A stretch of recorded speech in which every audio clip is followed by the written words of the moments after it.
This iPhone 12 has a small issue today. The problem is the earpiece is damaged. There's a lot of static noise. It's a minor issue, but it really affects usage.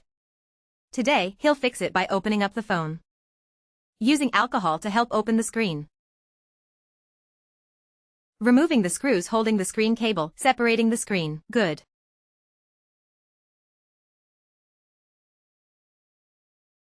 You can see this earpiece was replaced before.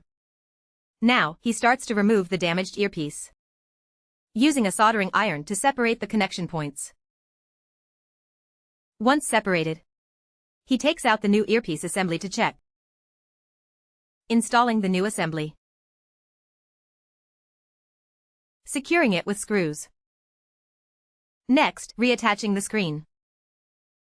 Securing the clamp. Screwing the screen back on and testing the phone.